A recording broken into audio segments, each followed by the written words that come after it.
Ok, pessoal, a nossa aula de hoje, né, sobre republicanismo, ela vai se centrar na parte que cabe a cada um na República. A gente viu na semana passada, res pública, nas semanas passadas, res pública é a res populi, né, é a coisa de todos. Hoje, ali na nota 36 que vocês veem, nós vamos trabalhar a coisa de cada um. Não há república sem comunidade, sem bem comum, mas também não há república sem partilha, né? Sem distribuição, sem que cada um receba o bem que é de todos. Então, eu vou trabalhar ali com vocês, né? Res sum quique. Eu achei essa expressão aqui, né? A coisa de cada um. Tá? Então, a vida na república é a vida segundo a coisa de todos, mas também é uma vida a partir ou tendo em vista a coisa de cada um. Tá? Lembrando, né, a República, na tradição que arranca em Aristóteles, eu acho que vem até Tocqueville, ela tem um grande cuidado pelas pessoas individuais e pela liberdade delas. Tá? Não é uma fusão, não pode ser pensado como uma república platônica. Eu me lembro de ter conversado com um simpatizante do comunismo e ele dizia o seguinte, que a União das Repúblicas Socialistas Soviéticas, esse nome tinha a ver com o ideal republicano. Não, velho. Né? A República Soviética, as chamadas repúblicas populares, não tem nada a ver com o ideal republicano, porque elas não têm a coisa de cada um. Tá? Elas podem falar numa coisa pública, numa coisa de todos. A gente vai ver que isso também não existe lá. Mas seguramente a coisa de cada um não existe. Tá? Não há partilha ali. Ok? Não há liberdade. Então, eu coloquei aqui a coisa de cada um, as pessoas, a liberdade como um fim da comunidade. Tá? A gente viu na aula passada o bem comum, né? Qual é o fim da pessoa? O bem de todos, o bem comum. O fim da pessoa é a comunidade, mas qual é o fim da comunidade? É a pessoa. E a pessoa considerada na sua singularidade, ou mais especificamente, a pessoa considerada na sua liberdade. Vamos ver ali, hoje vai ser um pouquinho hegeliana a aula, tá? Espero que isso não aborreça muito vocês, tá? Acho que o Hegel é um dos pontos altos, tá, da tradição republicana. É o último, talvez o último filósofo realmente republicano, tá bem, da história. Preliminares. A pessoa, o ser humano como liberdade ali. Pegaram, né? O Hegel define o seguinte, né, na fenomenologia do espírito. O eu livre é a pessoa. O que caracteriza o ser humano como pessoa? A liberdade. Mas olha como é que ele define a liberdade. A liberdade é estar junto de si mesmo no outro.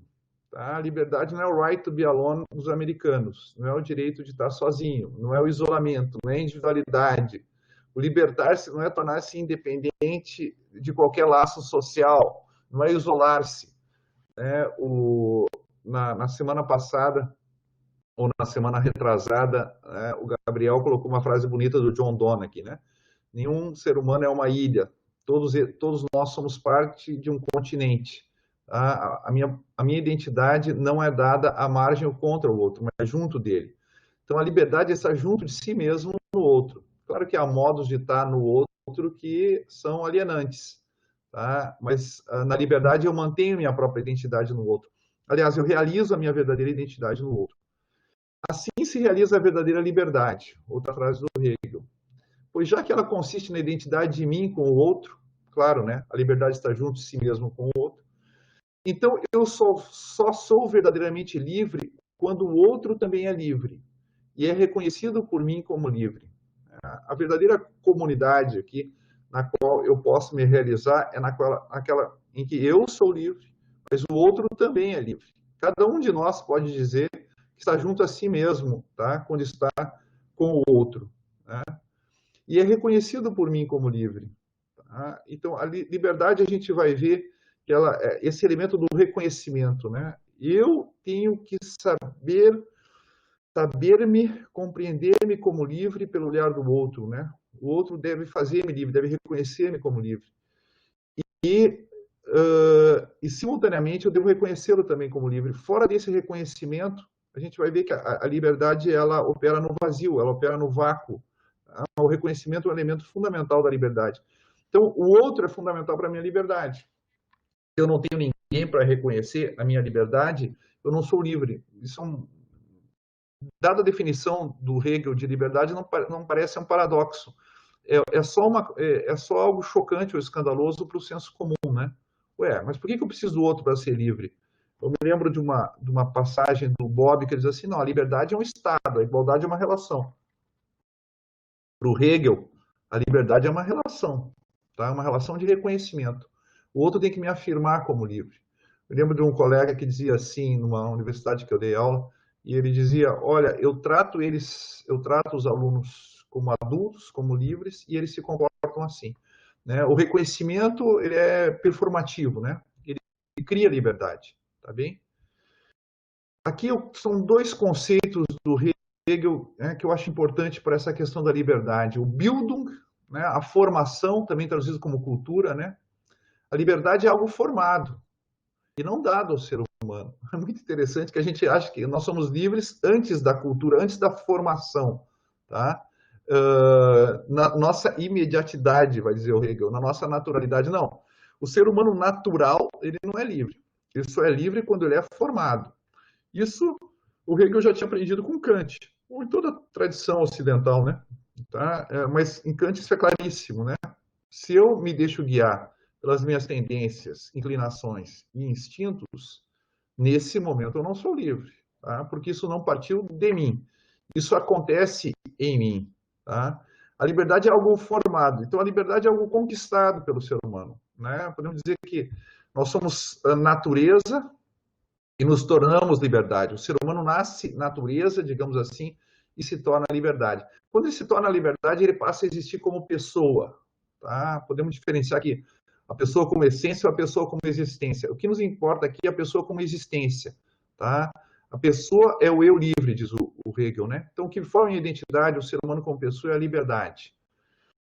Anerkennung, tá? Anerkennung, né? É outro termo do Hegel aqui, que é o reconhecimento, né? A liberdade só existe uma relação de reconhecimento recíproco, que a gente pode chamar de fraternidade aqui, tá bem? Na fraternidade, o que acontece é isso, cada um reconhece a liberdade do outro, né? E a sua liberdade no outro também. A liberdade só existe no interior do sum, o espaço de autoformação de cada um reconhecido por todos. Vamos explicar um pouquinho essa frase, né? Lembrando aqui, né? Res sum quique, a coisa de cada um. A res pública, a coisa de todos, e a coisa de cada um. Esse sum quique, o seu de cada um, esse res sum, tá?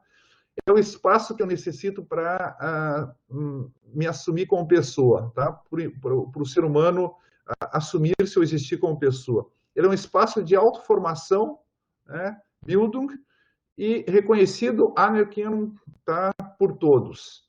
A gente vai ver que há esse espaço aqui, nós vamos dar atenção em três deles, né? Principalmente o espaço, ou seja, onde é que eu sou livre?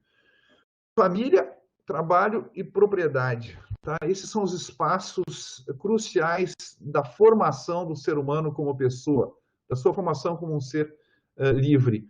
Esse esse seu, tem que ser garantido pela comunidade. Tá bem? Não há, nesse sentido, não há, né, cronologicamente, não pode haver propriedade, nem família, né, e nem trabalho fora da comunidade política, né? Porque é ela que garante isso. Do ponto de vista lógico, a gente até pode falar de uma anterioridade, mas obviamente não do ponto de vista cronológico. Eu preciso que a comunidade política exista para que eu tenha um espaço de formação. Isso é coisa curiosa, né? É como antilibertário isso aqui, né? O Estado, para um liberal libertário, é sempre visto como uma ameaça à liberdade. Aqui o Estado é a absoluta garantia da liberdade, né? Sem o Estado que proteja o sum de cada um, não há nenhum espaço de liberdade. É impossível haver liberdade. Então, essa ideia que a verdade é um estado anímico, né? Algo dentro de mim, a Hannah Arendt já tinha atacado essa ideia, dizendo que essa não é a ideia da liberdade da polis grega. Ela poderia dizer, não é a ideia da liberdade republicana. Nós vamos trabalhar a questão da liberdade republicana como liberdade política mais adiante, tá? Aqui nós estamos trabalhando a liberdade como na sua dimensão individual e social. Social no sentido de pré-política, tá bem? Então, a Hannah Arendt diz assim, não, o cidadão só era livre quando adentrava na ágora. Sem essa instituição não havia liberdade. Ele não era livre antes de entrar na ágora, ele não era livre em casa, tá? Só era livre dentro daquela instituição. Essa ideia aqui é uma ideia hegeliana, tá bem? É dentro de instituições, a gente já comentou isso na semana passada, que a minha liberdade pode existir para mim, tá? E não fora da instituição. Isso é bem contraintuitivo para a nossa geração moderno individualista cartesiana, né? Vários de vocês já denunciaram isso, já criticaram isso nos nossos encontros passados, tá bem? Como se a liberdade fosse um fato bruto, né? Pertencente, talvez interno à minha mente, e que, por acaso, eu posso expressá-la socialmente de um ou de outro modo. E aqui não é assim. A liberdade ela é formada, Bildung, né? Ela é constituída, tá, em uma série de relações sociais. Eu preciso que me reconheçam como ser livre. Tá? É nesse reconhecimento da liberdade que ela vai se constituindo. E esse reconhecimento e essa formação se dão no interior de instituições. Mas vamos pegar aqui, então, a República e o Sum ali, tá bem? Né? E as instituições são três que a gente comentou, né? As instituições relativas à família, ao trabalho aqui, né? Ao trabalho institucionalizado, né? Não é o trabalho do Robinson Crusoe, né? É o trabalho no mercado e a propriedade. Tá? Não há república sem essa base, como vai dizer a Constituição Francesa de 1848. A República e o sum, o res sum quique, a coisa de cada um, né? O que diz o Cícero numa frase que a gente citou em outro contexto? A principal causa que levou à fundação de repúblicas e cidades foi para que cada um, quique, né, conservasse o seu sum. E ainda que as pessoas tenham se associado por uma inclinação natural, a gente viu lá, né, a fraternidade, uma inclinação natural do ser humano, também o fizeram pela expectativa de que as suas coisas fossem protegidas pela cidade. Aqui é a dimensão da liberdade, né? Sem as minhas coisas, sem o meu espaço, sem a minha esfera de autorrealização, tá? Não há liberdade. E eu entro numa sociedade para proteger também a minha liberdade, né? O Jacques Maritain é um cara muito otimista sobre os Estados Unidos, né? Ele tem um livro chamado Reflexões sobre a América, onde diz assim, olha, os americanos decidiram viver juntos na liberdade e para a liberdade. E, segundo ele, o único povo que teria feito isso, né? Viver juntos na liberdade e para a liberdade. E ele diz que a obsessão dos americanos por dinheiro é menos por dinheiro do que pela liberdade que o dinheiro traria, tá? Para si e para os outros, ele diz. Não sei se a gente pode fazer um juízo tão otimista, né, quanto o Jacques Maritain fez, mas seguramente, tá, a gente vai ver, né, sem o trabalho, a família, a propriedade, a liberdade é um mito, né? Tá? Aqui o ser humano não pode ser livre, né? Vocês devem conhecer casos, né, de gente que saiu do Brasil porque alguém da família foi sequestrado, tá? Se a minha família, tá, não é protegida, se ela não é garantida, se esse não é um espaço no qual eu posso me realizar e posso me formar, porque a família é essencialmente, né, um espaço de Bildung, de paideia, de formação, onde eu posso constituir a minha liberdade, se isso não é garantido, tá, obviamente as pessoas migram para onde? Né? Para onde elas se sentem livres. Né? Ela pode caminhar à noite, entendeu? Não tem sequestro, a sua propriedade não vai ser, o seu direito ao trabalho vai ser garantido, né? A sua propriedade vai estar garantida. Ou seja, o que a pessoa busca? Se eu tivesse que dar só uma palavra, né? O que ela busca quando aquilo que a gente chama de segurança jurídica, oportunidade, etc., né? O que ela está buscando mesmo, né? É um ímpeto republicano. Isso é uma coisa curiosa, né? Tá? Parece que né? Vai contra o que a gente falou na aula passada, né? De dedicar-se à comunidade. Mas lembrem, né? Aqui a gente está complementando a aula passada, tá? A pessoa, o fim da pessoa é a comunidade, mas o fim da comunidade é a pessoa. Se a minha comunidade não me assume como fim, qual é o vínculo que eu posso ter com ela, né? Sei que tem aí o Ferron e tantos outros que gostam do Burke, que estão ouvindo, né? O Burke dizia, para eu poder amar meu país, ele tem que ser amável. E o que significa ele tem que ser amável? Ele tem que assumir-me como fim, assim como eu só posso assumi-lo como fim se ele me assumir como fim. Tá? Então, aqui o seu, ou seja, eu assumo como meu fim o bem comum, o bem de todos, a comunidade. Mas a comunidade tem que assumir como fim a minha liberdade. Se eu não tenho liberdade, o que as pessoas fazem? Elas migram, tá? Então, a liberdade é um elemento central da República. Também a liberdade individual e social. Claro que vai ter a liberdade política, a liberdade republicana, que nós vamos tratar mais adiante. Mas a ideia de uma comunidade republicana, que é o nosso tópico aqui, é uma comunidade de pessoas livres. Tá? E ninguém é livre sem esse espaço de autoformação reconhecido e, portanto, protegido pelos outros, né? Aqui, então, são esses 3 tópicos, né? Sua família, seu trabalho, sua propriedade. Essa aqui não é uma escolha arbitrária minha, né? Eu coloquei aqui ao longo a gente vai dar vários exemplos históricos. Isso aqui aparece em todos os autores republicanos. Mas eu peguei especialmente essa tríade aqui, família, trabalho e propriedade, por causa da Constituição de 1848, né? A Constituição Francesa, que é a grande Constituição republicana da modernidade, né? Lembram, né? Ela, no artigo 6º, ela vai dizer, nós vamos ver aqui, são princípios da República. Liberdade, igualdade e fraternidade são os seus fundamentos, ou constituem a sua base. A família, o trabalho, a propriedade, depois vai falar a ordem pública, que aqui não é relevante para o nosso argumento aqui. Então, a Constituição da República Francesa, que é uma Constituição que nasce de uma revolução, tá? Ela vai dizer, olha, a base da República, as bases da República são a família, o trabalho e a propriedade. Então, onde essas 3 coisas não eram apreciadas ou valorizadas, como nas chamadas repúblicas socialistas ou repúblicas populares, tá? Não há república. Tá bem? Não há república pelo conceito de república que a gente está deslindando aqui, né? Ou construindo aqui a partir dos clássicos, né? No nosso método dialético, tá? Esse não é o conceito tradicional de república, tá bem? A família. Amizade, então vamos começar pela família, né? Depois a gente vai ver a questão do trabalho e por fim da propriedade. Família. Vamos ver aqui o que o Aristóteles diz. Na ética é o demo, tá? Essa nota eu sei porque eu coloquei hoje, né? A amizade dos irmãos entre si está fundada na igualdade. Tá? Não há nenhum tipo de superioridade entre irmãos, né? Acho bem interessante que o Aristóteles está sempre avançando um pouco essa ideia de fraternidade, né? Aqueles que se reconhecem como irmãos buscam a igualdade. E ele diz uma coisa interessante, é por isso que é na família, oikos, que se encontram os princípios arcaicos da amizade, politeia, do regime e da justiça. É na família que estão os princípios do quê? Da amizade, porque a amizade é igualdade. Se eu aprendo na família o que é igualdade, bom, eu posso ter amigos fora, né? Politeia, o regime, não esqueçam, né? Para Aristóteles, todo regime fundado na desigualdade, ele está fadado à ruína, ao fracasso. Tá? O verdadeiro regime é o regime republicano, que é uma comunidade de iguais. Então, de novo, né, nessa experiência da fraternidade no interior da família está o princípio, tá, que vai sustentar a comunidade política depois.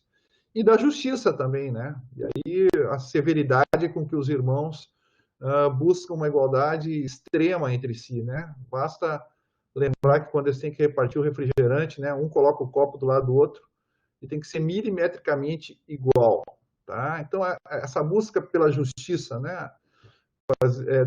Tratar os iguais de modo igual, né? A amizade e a politeia, o regime, tá? Esses princípios estão na família. Lembra, o Adam Smith vai dizer, olha, a família poligâmica é típica de sociedades de regimes oligárquicos, né? Entendeu? Onde você não tem a igualdade, minimamente preservar a igualdade, não só no regime de poliginia, só homens muito ricos poderiam ter mais de uma mulher, né? Então, ele está vinculado a uma desigualdade estrutural, e claro, que aumentava brutalmente a desigualdade em relação à mulher no interior da família. Então, de novo, aqui a gente consegue pegar um princípio social para explicar o regime político como um todo, né? Se o princípio da família é a desigualdade, né, e a desigualdade entre o homem e as mulheres aqui é brutal, essa desigualdade vai continuar também na vida pública, tá bem? A família, domus, né, na qual tudo é comum, forma-se pela união entre cônjuges e entre pais e filhos. Ela é o princípio da cidade e a fonte da república. tá? Porque onde tudo é comum, né? A família, ela é uma escola, paideia, Bildung, né? De um processo de autotransferência, portanto, de autoformação na liberdade. Né? Eu busco a minha identidade, a gente vai ver aqui, como membro, né? Como vai dizer o Hegel. E esse doloroso processo de formar a sua própria individualidade como uma individualidade pessoal e não como uma individualidade meramente natural, ou seja, como uma individualidade de alguém que se assume como livre e, sendo livre, vai ter que acordar mais cedo porque a família acorda mais cedo, vai ter que comer naquele horário porque a família come naquele horário, vai ter que repartir a televisão porque alguns outros querem assistir nesse horário. Esse duro processo de aquisição e de conquista da liberdade, tá? Só é possível em comunidade, né? Só é possível na renúncia em nome daquilo que é comum, que eu posso tomar posse de mim mesmo, né? É porque eu consigo me controlar para chegar no horário, tenho posse de mim mesmo, eu não sou sujeito aos caprichos e arbítrios e às conjunturas, né, e sensações momentâneas, mas eu consigo ser causa sui, né, causa de mim mesmo, para poder chegar no horário, tá? E faço isso em nome da comunidade. Então, o locus próprio da liberdade aqui é a comunidade. E aqui, a família na qual tudo é comum, eu vou me formando como alguém livre, tá? Então, é por isso que é o princípio da república e das civitas, né? Porque eu vou precisar também, essa minha liberdade, esse autodomínio, self-command, né? Marx aqui, questão do self-command, o autodomínio, né? Que vai ser necessário para a vida pública, ele é formado na família. Amamos nossos pais, filhos, parentes e amigos, mas só a pátria compreende todos e cada um dos que nos são queridos. Por isso que a pessoa de bem, por isso, que pessoa de bem duvidaria lançar-se à morte para servi-la? Aqueles que me são mais caros, né? A minha família, ela está no interior da República, tá? E eles não vivem e nem existem fora da República, tá? Então, eu dou a vida pela República também porque o meu, né, o sum cuique, o meu aqui, aquilo que me é devido, né, aquilo que é a minha parte, né, do bem comum, ele é protegido pela República, tá bem? Então, ao trabalhar por todos, né, ou pelo todo, ou pela República, eu faço isso também porque eu tenho algo meu dentro da República a ser protegido, né? A disposição de espírito próprio à família é de ter a consciência de si não como uma pessoa para si, mas como membro. Isso é uma frase do Hegel, né? Você não é mais um solteiro, né? Você não é mais um sozinho no mundo, você é membro de uma família, tá? Então agora a tua identidade, aquela tua identidade ficou lá para trás, tá? Você optou por aquela tua era uma identidade puramente natural. Tá? Você, ok? Agora no interior da família é uma identidade aqui adquirida, né? Cada um de nós, pela sua tendência natural, né, quer sujeitar os outros a seus próprios caprichos, tá bem? Mas a família ensina, isso não tem uma estrada muito longa no interior de uma família, né? A família aprende, vai ensinar a cada um, né, a escola, essa escola que dura para a vida toda, como diz o Adam Smith, essa escola do autodomínio, né? Cada um se vê como membro de uma família, né? E essa capacidade de autotranscender o seu bem particular é que vai ser essencial depois para formar o cidadão, tá? Por isso que os princípios, né, do regime, né, podemos dizer o princípio do regime republicano, como diz Aristóteles, está no interior do oikos, está no interior da família.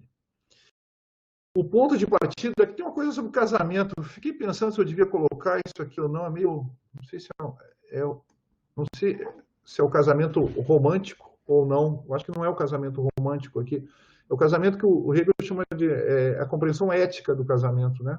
Para nós aqui, a compreensão do casamento como uma escola de Bildung, né? De formação de liberdade, de reconhecimento da liberdade do outro, né?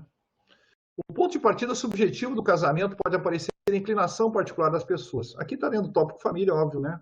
Que na visão do Hegel, aqui a família começa com o casamento. O ponto de partida subjetivo do casamento pode aparecer na inclinação particular das pessoas. Mas o ponto de partida objetivo é o livre consentimento das pessoas. Qual é o ponto de vista subjetivo? Uma pessoa está apaixonada pela outra, esse é o ponto de vista subjetivo. Tá inclinado, se sente bem, gosta da outra pessoa. Esse é o ponto de partida subjetivo, absolutamente essencial, é claro, né? Sem isso, não pode haver casamento. Mas tem um ponto de partida objetivo, que é isso que interessa ao Hegel e interessa a nós aqui do ponto de vista filosófico, né? Mas o ponto de partida objetivo é o livre consentimento das pessoas. O ponto de partida subjetivo é a minha naturalidade, aquilo que é me dado, os meus gostos, as minhas inclinações, os meus desejos, né? Eu vejo que outra pessoa responde a isso, tá? Mas o ponto de partida objetivo do casamento é o que todo jurista sabe, é o consentimento, é a liberdade, tá? Então, o ponto de partida subjetivo do casamento é a naturalidade. O ponto de partida objetivo do casamento é a liberdade, tá? É dizer sim a outra pessoa. Mas o ponto de partida objetivo é o livre consentimento das pessoas. E, no caso, o consentimento em constituir uma só pessoa. É aquela situação, né, dramática, trágica, mas, segundo o Hegel, sublime, tá? E de que agora não há mais o eu, só há o nós. Tá? Em renunciar à sua personalidade natural e singular. Ficou para trás. Tá? Aquele eu singular, né, morava sozinho, comia na frente da TV, entendeu? Jogava a toalha em cima da cama. Aquilo ficou lá para trás. Agora tem um nós. Né? E nesse aspecto é uma autorrestrição, Tá? Tem que pendurar a toalha, tem que acordar na hora, entendeu? É uma autorrestrição, claro, sobre esse aspecto, né? Porque você renunciou a alguma coisa que você tinha, que era a tua identidade meramente natural, meramente imediata, meramente dada, né? Mas as pessoas ganham ali precisamente a sua consciência de si substancial. O que você tem é uma consciência de si acidental, isso é interessante, né, no Hegel, puramente acidental, é periférico, tá? Qualquer um joga a toalha em cima da cama, né? Isso é a coisa mais trivial do mundo, entendeu? Os seres humanos, na sua naturalidade, são assim. Tá? Agora, conquistar-se a si mesmo, né? Ou seja, assumir-se como livre, como senhor dos seus próprios atos, isso aqui já é um processo extremamente doloroso, né? Que só acaba com a morte, né? Mas é ali, no interior da instituição, é que isso acontece. E não fora, né? E diz o Hegel. E é assim a sua libertação. Desculpe eu rir aqui, mas é o contrário do que a gente imagina, é o contrário do senso comum. Né? A libertação é quando eu me livro do outro. E o Hegel usa a palavra libertação para dizer, não, claro, se eu só sou livre, se a liberdade consiste em estar junto a si mesmo no outro, é óbvio que quando eu renuncio a minha personalidade meramente natural para estar junto ao outro, nesse momento eu me libertei. Me libertei do quê? Do meu eu puramente natural, tá? Ou como o Kant vai chamar da liberdade selvagem, né? Abrir mão da minha liberdade selvagem. O segundo tópico, então, né? Pegaram isso, né? A família é a instituição na qual, né, a pessoa, o ser humano se torna pessoa. Se torna pessoa porque ele se forma como pessoa e é reconhecido como pessoa, tá? Ou seja, dele é exigido uma atitude cada vez, né, à medida que vai crescendo, né, na família, uma atitude cada vez mais livre. Sem o trabalho humano, isso aqui é Cícero, né? Não teríamos nem medicina, nem navegação, nem agricultura, nem exportaríamos as coisas que nos sobram, nem importaríamos o que necessitamos. Como teríamos tudo isso se a vida em comum não nos houvesse ensinado a pedir ajuda para isso aos outros? Veja que o trabalho para o republicano não é o trabalho do Robson Crusoe. Não é o metabolismo do ser humano com a natureza, como vai dizer o Marx. Não é só isso. Tá? O trabalho sempre visa o outro. O trabalho não poderia ser um espaço de liberdade. Seria aquilo que a Hannah diz, não, o trabalho, o labor é só um espaço de necessidade, tá? Você está sujeito ao vínculo da necessidade.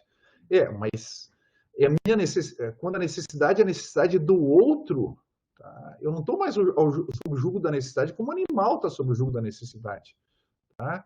Porque alguém tem uma frase do Hegel que diz assim, agora nós produzimos para todos, né? O ser humano não produz mais para si, produz para tudo. Produz o que ele não consome e consome o que ele não produziu, não é isso?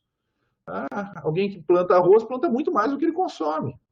Ou seja, ele produz o que ele não consome e consome o que ele não produziu, roupas, óculos, sei lá o quê. Tá? Então, o que é particular no trabalho humano é essa orientação ao outro. Né? O trabalho é um local de formação do indivíduo, né? Autodisciplina, pelo trabalho, e é um lugar também de reconhecimento. E daí a importância da gente ser reconhecido pelo nosso trabalho, né? A ideia de uma dignidade profissional, a ideia de atender a expectativa do outro. Olha, eu sou importante para você satisfazer a tua necessidade, né? Eu sou a mediação da tua necessidade, né? De certa maneira, tem uma frase bonita do Marx, vai dizer assim, eu sou o complemento de ti mesmo, né? Da tua própria identidade. Nessa dependência e reciprocidade, aqui, né? Então, voltou, né? A vida em comum não nos houvesse ensinado a pedir ajuda para isso aos outros. Lembra no ensino, quando a gente falou da fraternidade no Cícero, e o Cícero diz assim, nascemos uns para os outros, e por isso, né, a natureza nos fez aptos a nos auxiliarmos mutuamente. Aqui volta isso aqui, né? A vida em comum, né? O que é a vida em comum? A vida na qual uns trabalham para os outros, tá? Grosseiramente, tá? Muito grosseiramente, é o mercado, né? Mas é um mercado, obviamente, constituído de um certo modo, né? Isso a gente vai trabalhar talvez mais adiante, né? Nessa dependência e reciprocidade do trabalho e da satisfação das necessidades, o egoísmo subjetivo se transforma na contribuição à satisfação das necessidades de todos os demais. Isso aqui é Hegel, com a sua leitura atenta do Adam Smith, né? Na mediação do particular através do universal enquanto movimento dialético. De forma que, enquanto cada um obtém, produz e goza para si, justamente por isso produz e obtém para o gozo dos demais.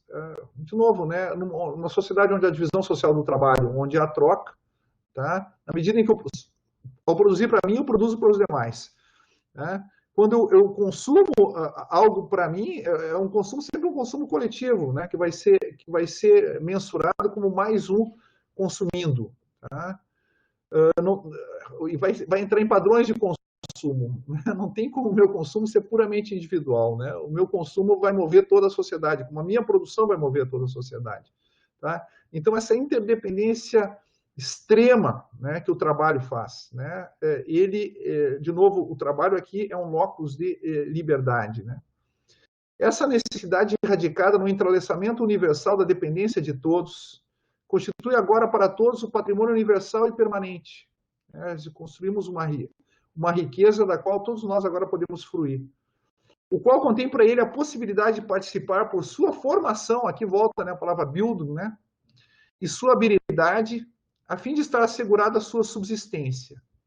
Assim como esse ganho mediatizado por seu trabalho mantém e aumenta o patrimônio universal. Por meu trabalho, eu tenho acesso às riquezas da sociedade. Mas pelo meu trabalho também as riquezas da sociedade são incrementadas. O patrimônio comum é incrementado. Quem viaja para o primeiro mundo, ele vê quando o trabalho humano ele é extremamente valorizado, né? E você vê praticamente o setor de serviços não existe, né? Porque ninguém tem como pagar um serviço tão produtivo, né? Então a sociedade ela acaba adquirindo uma estrutura bastante igualitária, né? E também você vê a sociedade como um todo, tá? Como as pessoas podem fruir daquela riqueza. Claro que também é transformada em serviços públicos via impostos, né? Por quê? Porque trabalharam, né? Porque o seu trabalho foi produtivo, né? E elas, pelo seu trabalho, elas têm acesso à sociedade. De novo, né? Nunca não esqueci que o trabalho é um fator é o fator de reconhecimento social na nossa sociedade, né? O problema não é só essa mediação, né? O Hegel está dizendo, né? Claro, eu tenho direito, né, de adquirir uma subsistência, né? Um patamar de vida digno, né, através do meu trabalho. Mas é o locus onde eu sou reconhecido pelos outros, né? Eu estava assistindo um documentário sobre o trabalho no século XXI, um documentário do ano passado, e a pessoa diz assim, o problema não é ter renda mínima, né? O problema é o que as pessoas vão fazer. Porque se a gente tiver renda mínima para todo mundo e a pessoa ficar assistindo, jogando game o dia todo, 10 horas por dia, tá? Então não tem liberdade, na boa. Não há liberdade aqui, né? Tá? Aqui não há nenhuma formação. O Hegel aqui vai dizer, olha, você se forma, né? Não é isso, né? Tem os alunos de graduação que estão ouvindo, né? O pessoal do pós, você se forma o quê? Para fornecer um bem aos demais, né? E essa formação, vocês sabem como é dura, né? É o estudo, é ir para a aula, é aguentar o professor, tá? É estudar para a prova, né? Mas por que você faz isso? Você faz isso porque você está criando um bem para o outro, né? O teu saber que você está adquirindo, a tua formação agora, é totalmente orientada ao outro. E você quer ser reconhecido por isso. Também quer ser reconhecido como um profissional competente. Ou seja, alguém livre, alguém capaz de transformar o mundo, né? Alguém capaz de orientar os seus talentos numa direção determinada, né? Em prol da satisfação das necessidades dos demais. Propriedade aqui, tá? Então, a gente viu a família, o trabalho, agora a propriedade. E aqui diz o Cícero: empenhe-se os governantes para garantir que cada um tenha o seu, sum, que os pobres não sejam atropelados por sua condição humilde, nem a inveja impeça os ricos de conservar os seus bens. Se há algum tipo de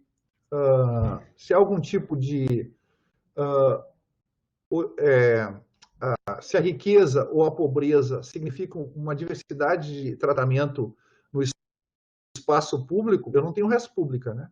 Eu não tenho coisa de todos. Isso é algo que não ocorre, tá?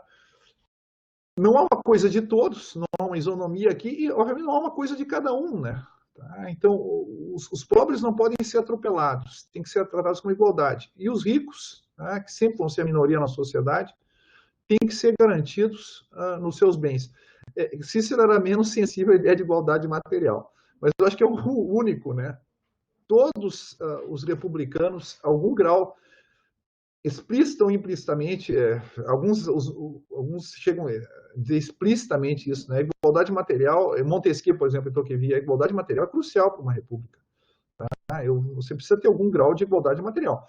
Há pelo menos o grau no qual cada um sente que há uma parte que lhe cabe nesse latifúndio, né? Se o sum de cada um é garantido. Tá? Ou seja, se eu não tenho propriedade, eu não tenho trabalho, tá bem, bom, é hora de migrar, né? O bem comum dessa sociedade não é partilhado. Eu não tenho a minha parte pelo meu trabalho. Uma expressão do Hegel, né? Por que eu tenho que ter propriedade? O Hegel diz: a pessoa precisa se dar uma esfera externa da sua liberdade. De novo, né? Para nós, família, trabalho e propriedade são espaços de liberdade. É o cada um. O que me cabe na comunidade? A minha liberdade, tá? Então, a pessoa precisa de uma esfera externa da sua liberdade. Por isso que toda agressão à minha propriedade é sempre uma agressão em relação à liberdade, né? Quando o outro toma a propriedade, ele está dizendo: olha, você não é... Entendeu? Ele ataca a liberdade. Né? Atacar a propriedade é atacar a liberdade, porque aquele é o espaço, né? É a esfera externa, é o modo de exteriorizar a liberdade. Olha, a minha vontade tem alguma relevância no mundo. Ela adquire efetividade através da propriedade. Então, ao negar a propriedade, quando o Estado nega a propriedade, né, quando o monopólio, o oligopólio nega a propriedade, quando um ladrão nega a propriedade, o que está sendo atacado é a liberdade, né, do ser humano. Tá? E por isso, né, de novo, as pessoas migram para onde a propriedade é garantida. Né? Em minha propriedade, todos têm propriedade.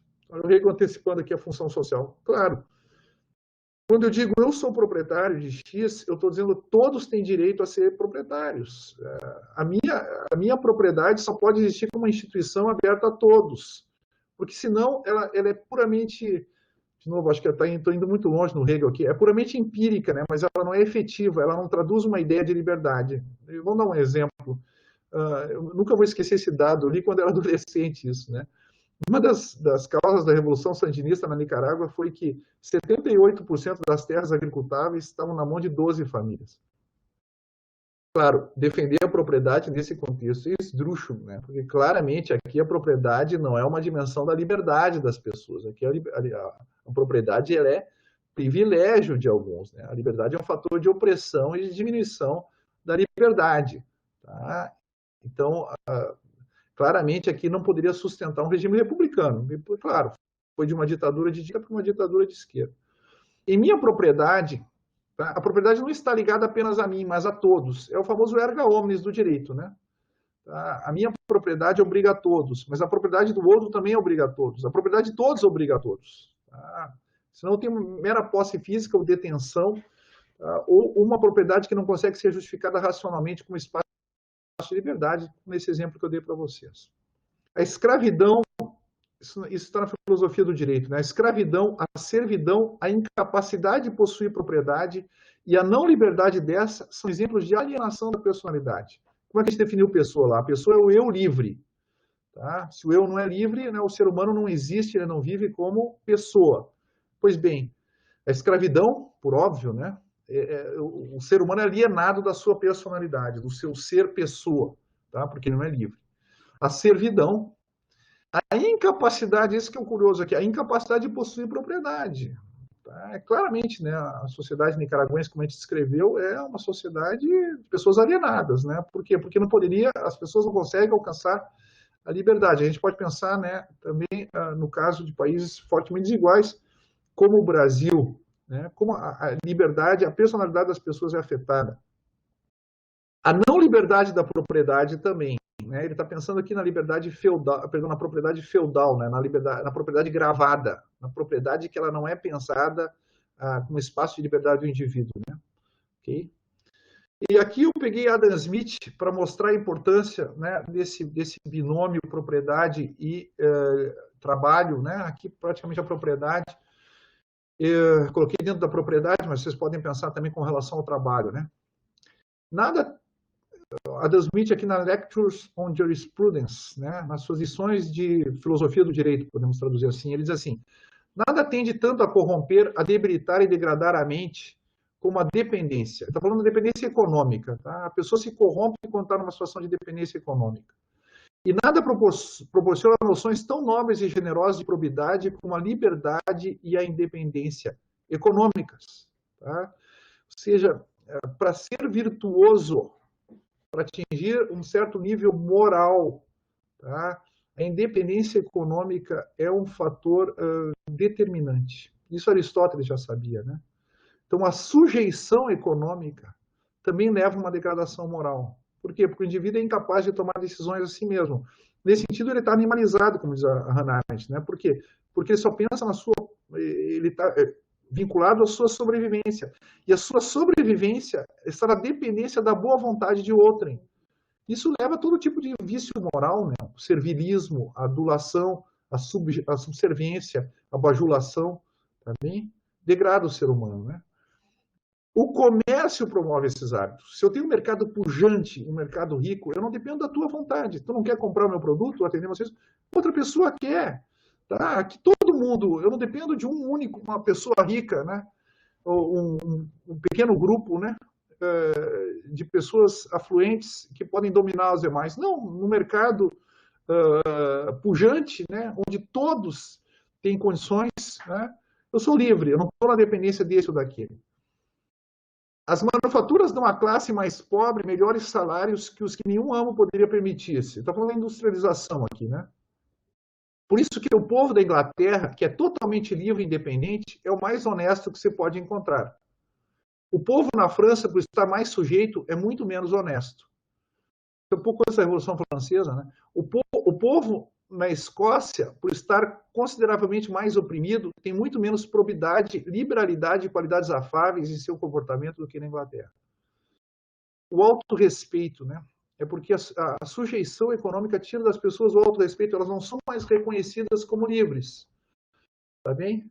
Eu preciso ter a minha propriedade ou o meu trabalho reconhecido como um fator de liberdade, eu preciso ser reconhecido nisso, tá? Para que ou seja, o meu, né, o sum de cada um aqui, tem que ser garantido. Essa esfera, né, o mercado é que vai garantir essa esfera do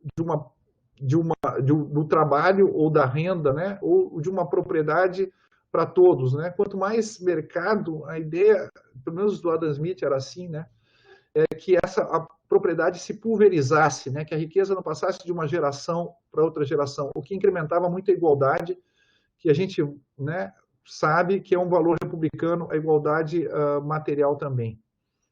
Agora tem uma coisa interessante, né? Se a gente não está voltando, se um mercado civil, um mercado republicano, ele não se opõe em algum grau ao mercado puramente capitalista, né? 70% das áreas, dos setores econômicos dos Estados Unidos são dominados por até 5 empresas. Como é que Não há um desequilíbrio muito forte de forças sociais e políticas aqui. Como é que uma república pode... você cria dependência em muitas pessoas, né? Muitas pessoas passam a depender de poucos. Isso não forma a pessoa para a liberdade. Né? Até o Karl Popper dizia, o problema das grandes empresas é que tem muito funcionário. Tá? E tendo muito funcionário, você não tem pessoa, você tem pessoas que estão acostumadas a obedecer ordens. Né? Só que ele não sabia, claro, como ele não quer controlar o mercado, ele não sabia como fazer, tá, para desviar esse problema. Mas esse é um problema para o republicano. Como favorecer a pequena propriedade, como favorecer uma alta qualificação profissional, né, que dê uma liberdade dos empregados face ao seu empregador, né? Como favorecer um mercado pujante, onde a pessoa, se estiver insatisfeita no seu trabalho, não está na dependência, né, do fornecedor do trabalho na forma de emprego e possa exercer sua liberdade, expressar sua liberdade, né, escolhendo um outro trabalho, um outro posto de trabalho. E, por fim, contratos aqui, né? Claro que isso aí tem a ver com propriedade e trabalho, né? Mas eu coloquei como a declaração, aqui no meu conservadorismo, né? Como a declaração não fala em contratos, a declaração de 48, eu coloquei o contratos como um subtipo aqui, um subtítulo, né? Dentro do tópico propriedade. Mas estão vinculados, né? Vocês não precisam também se ater, ser tão literais na adesão à tradição republicana, né? Importa o espírito, né? E o espírito da tradição republicana exige o contrato, tá? Então, sociedades onde não há contratos, não pode ser sociedades republicanas. A República Socialista Soviética não tem nada de república, tá? Por quê? Porque a pessoa não pode livremente se decidir, né, economicamente, né, para se relacionar com este ou com aquele. Nada que mantenha mais unida a república do que a confiança. Fides, Cícero, né? Virtude que não pode existir se não se garante o pagamento das dívidas. Não há nada que mantenha mais unida a república do que a fides, do que a segurança jurídica, né? Do que o pagamento das dívidas. Tá? Uma sociedade toda ela endividada, e que as pessoas não pagam as suas dívidas, a república não se mantém unida. Vejam como é coisa interessante aqui, né? Que a república é coisa de todos, mas também é coisa de cada um. Se aquilo que é meu, aquilo que é meu não me é garantido num contrato, eu empresto para alguém, a pessoa não me paga, né? Eu me lembro de um professor que ele diz assim, pô, mas nesse país, ele tinha atuado fora, né? Ninguém respeita a palavra. O cara dá a palavra, depois eu viro as costas e ele não respeita a palavra. Não se cumprem os contratos. Eu não tenho o meu de cada um aqui, né? Não há o bem de cada um. Não é possível. Então, não há um princípio de integração social, a segurança jurídica aqui, né? A certeza sobre o cumprimento dos contratos, a fides. Isso aqui cimenta a vida social e o mercado, né? A possibilidade de reconhecer o outro como livre, que o outro é capaz de manter a sua palavra, né? Necessitam justiça para realizar as transações, os que compram e vendem, os que emprestam dinheiro, alugam, estão dedicados a negócios. De novo, né?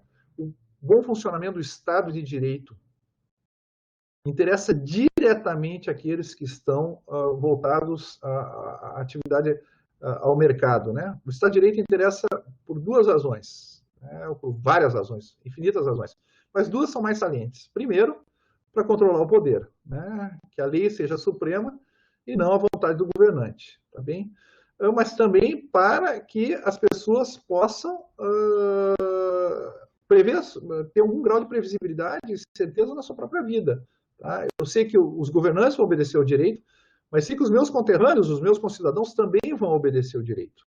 Tá? Ou seja, há uma exigência aqui de justiça e de direito vinculado à proteção dos contratos. É claro que uma sociedade com baixo grau de contratualização, o direito não é algo relevante. Eu posso viver fora do direito. Tá bem? O Estado de Direito não mostra ser uma coisa tão premente.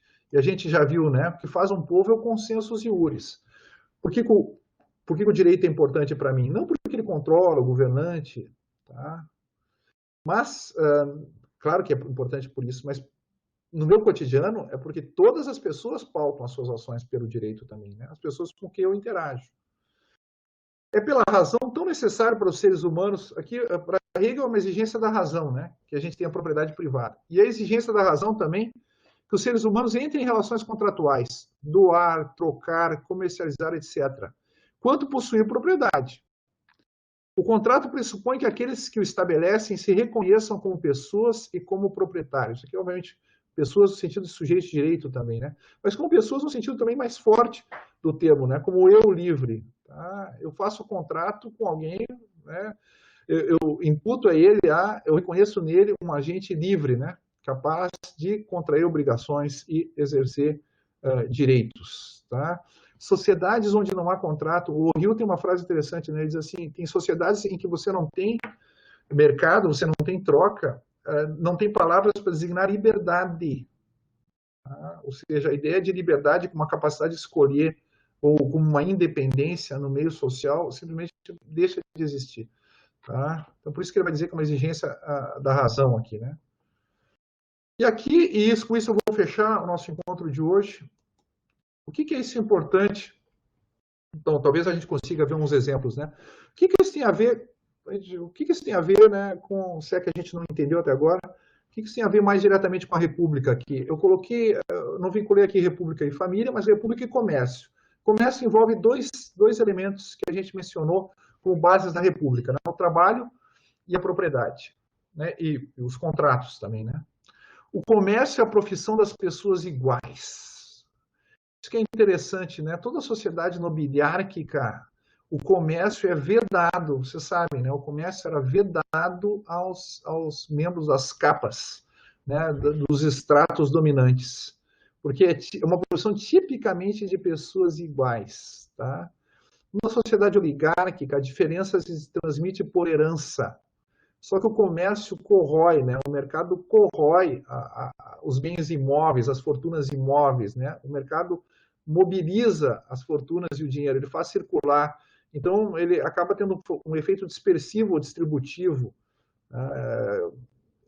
que é inerente, né? Isso vai dizer o Adam Smith, né? As sociedades, uma Escócia aqui que tem pouco comércio, você tem ali a mesma família 500 anos, uma mesma propriedade, mas você não vai encontrar isso em Antuérpia, por exemplo, né? Onde o mercado inviabiliza essa desigualdade estável no tempo, tá bem? Então, é a profissão das pessoas iguais, tá? De novo, isso para nós é importante na medida que a igualdade material tem uma relevância, né? Para a ideia de república como comunidade livres e iguais. Iguais do ponto de vista formal, mas também iguais do ponto de vista de conteúdo também, iguais também do ponto de vista material. O espírito do comércio produz nos seres humanos certo sentimento de justiça exata. Tá? Aqui bom, de novo, né? São todas citações do Montesquieu. De novo, o comerciante se preocupa, né, com a precisão da justiça, com a segurança jurídica, tá? Com a certeza e a previsibilidade das decisões e o funcionamento do direito como um todo, que é um bem para ele e é um bem para a sociedade como um todo. Tá? É como se uma classe se dedicasse a ter o Estado de Direito, né? A gente sabe que sem Estado de Direito não tem investimento. Tá? É verdade que quando a democracia baseia-se no comércio, pode muito bem acontecer que os indivíduos sejam muito ricos e que os costumes não sejam corrompidos. Toda a história, desde Aristóteles, vai dizer que quando os indivíduos são muito ricos, os costumes são corrompidos. Por quê?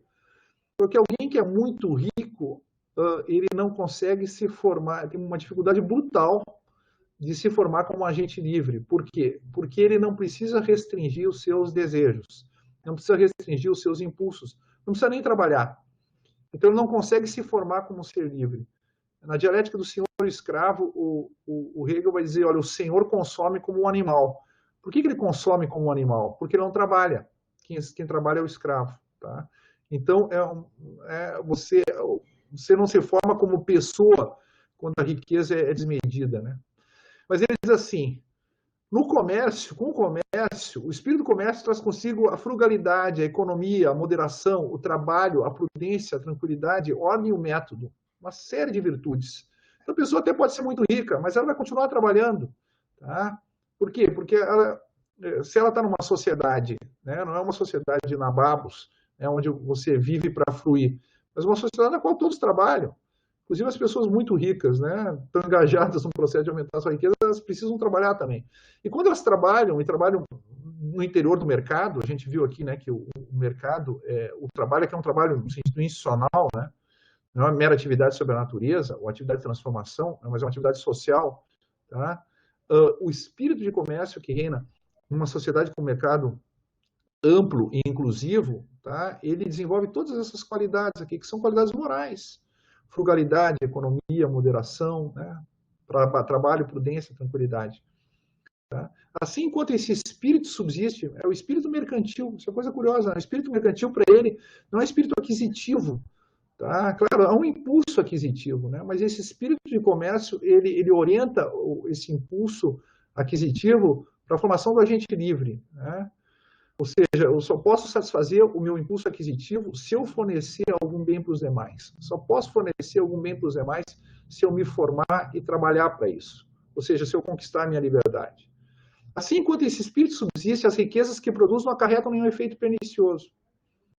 O mal surge quando o excesso de riqueza destrói esse espírito de comércio. Claro, né? A empresa comprou tudo, agora está no monopólio, faz um cartel com as outras empresas, aí não precisa mais investir, não precisa mais satisfazer a necessidade das pessoas, agora pode sentar sobre a sua riqueza e relaxar. Bom, aí toda a virtude desaba, né? E a atividade econômica deixa de ser um locus de liberdade. Vê-se subitamente surgir as desordens da desigualdade. Isso aqui não está grafado no texto, mas pode grafar isso aqui. As desordens da desigualdade. Tá? Não há república que possa subsistir com um grau extremo de desigualdade. Isso aí Aristóteles já tinha dito. Tá? Aristóteles chega a dizer, olha, tem que ter um fundo comum aqui para fazer reforma agrária de tempos em tempos. Se a sociedade está baseada numa economia agrária, ele diz, tá? Não pode ter cidadão sem propriedade. Né? Então, vejam aqui, tá? A nossa república não é uma república que os clássicos vão pensar numa república como algo que trafega no vazio. Aristóteles já trabalhou dessa dimensão econômica, Cícero trabalhou nisso. Tá? Então, a nossa visão aqui de república é a visão de uma totalidade social, né? Não só de um regime. Mas o próprio regime é dependente disso, né? De novo, o que a gente viu? O que é um populus? Né? Um populus é uma coletividade que se assume como uma comunidade de livres iguais. E, obviamente, isso tem que estar presente numa dimensão econômica. Vamos ver rapidamente aqui, a gente ainda tem um tempinho, os exemplos na história do republicanismo. Né? Aqui é bem hegeliano também, né? Pegar exemplos na história. Roma. Alguns exemplos em Roma de como a propriedade está ligada à cidadania.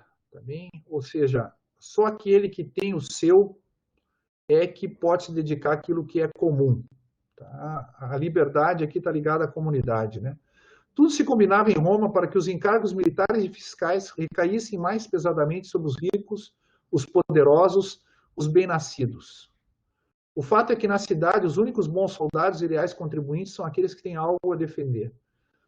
Eu não sei se vocês lembram da aula de História do Direito, né, mas os comitia centuriata, por exemplo, que são os mais poderosos em Roma, né, eram os centrais, né, eram as assembleias do povo e eram divididos em 193 centúrias. E essas centúrias eram um conjunto de pessoas que tinham um único voto. Né, então, você votava a maioria dentro da centúria, contava como um voto. Havia 98 centúrias de ricos e 95 de pobres. Os proletárii, que era talvez a maior parte da população, né, os proletários, de quem a cívita só esperava a prole, os filhos, esses não contavam. Tá? Esses simplesmente não contavam. Eles não tinham cidadania, mas também não tinham que lutar. Isso é interessante, né? Não pagavam nenhum tributo. E não tinham que lutar. O tributo recaía pesadamente sobre os ricos, tá? E é interessante, mas também o poder político ficava com eles. Então, o equilíbrio era mais ou menos assim. Tá? Quem tem poder, ou seja, quem quer gerir a polis, gerir as cívitas, tem que mostrar que tem as cívitas como centro da sua preocupação, né? Do seu foco. Ora, está totalmente focado e voltado ao bem comum. Mas isso tem que ser provado, não basta ficar no discurso. Então, o tributo financeiro e o tributo de sangue, esse é um termo técnico do direito tributário romano, né? O tributo de sangue recai pesadamente sobre os ricos. Por quê? Porque as unidades políticas, as unidades cívicas, são também unidades militares. E essas 98 centúrias dos ricos são aqueles que combatem na frente. Então, você quer mandar? Manda quem a decisão política é orientada ao bem comum. Bom, então tu tem que provar na tua vida pessoal que você se formou, né? Tá? Ou seja, na tua propriedade e na tua dedicação pessoal tem que estar voltada ao bem comum. Então, o tributo de sangue e o tributo financeiro vão recair sobre ti. Para não achar que isso é um discurso piedoso ou retrospectivo, na Segunda Guerra contra Cartago, dos 300 senadores, em 3 anos de guerra, 150 tinham morrido em batalha.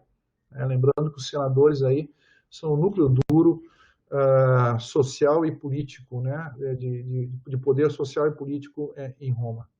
Somente no ano 107, por iniciativa do Mário, né? Os proletários acederam ao exército, com a promessa de receber terras após o serviço militar. Por que eu vou combater por uma pátria da qual eu não tenho o meu? Eu não tenho, né, aquilo que me cabe, né? Eu não partilhei o bem comum. Bom, mas você vai partilhar no futuro, né? Você vai receber terra, e aí você será cidadão. Tá? De novo, né? Só se dedica à comunidade aquele que é destinatário da atenção da comunidade, do bem da comunidade. Ou seja, só aquele que tem alguma coisa, o proprietário. Tá bem?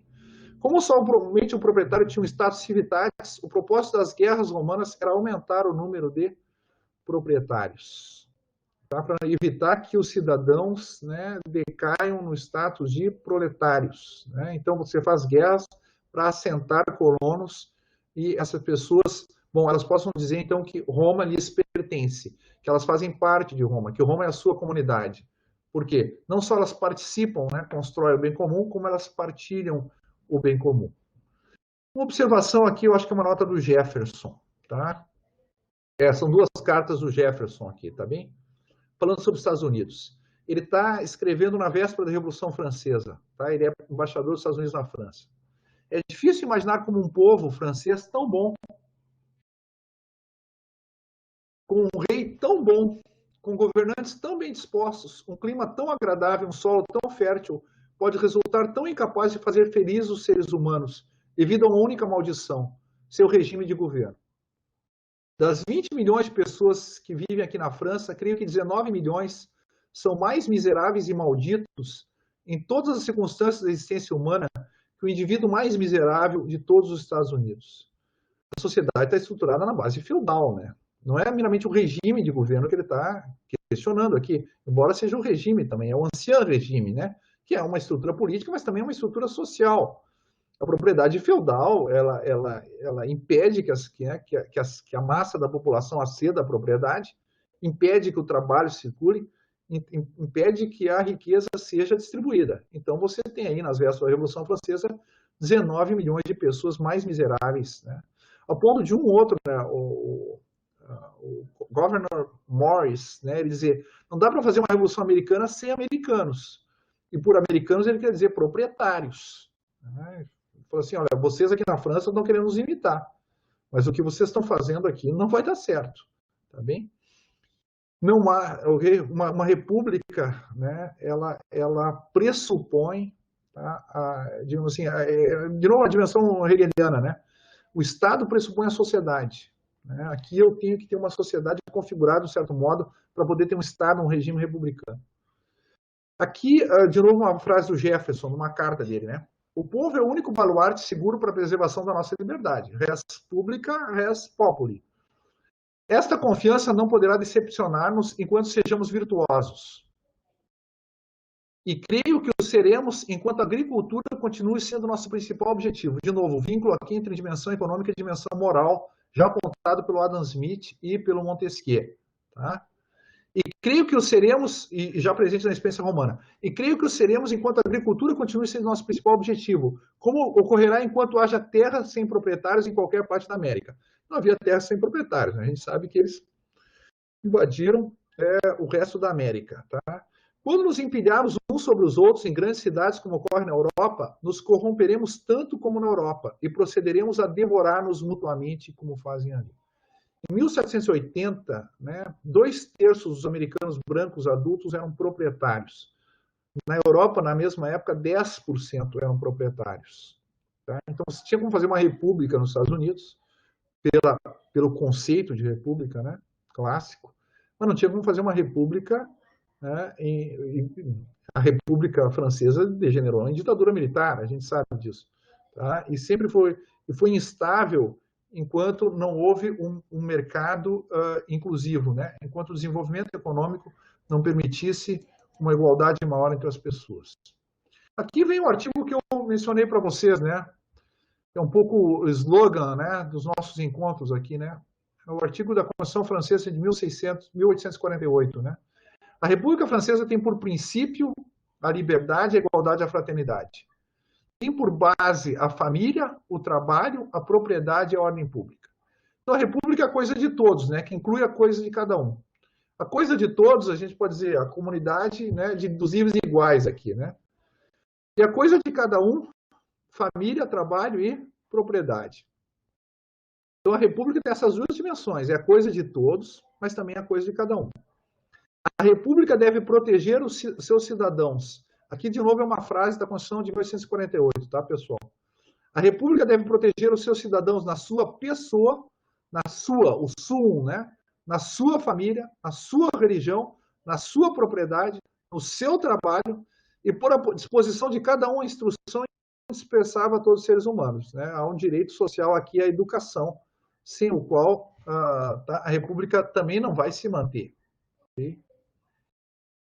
Mas vejam, né?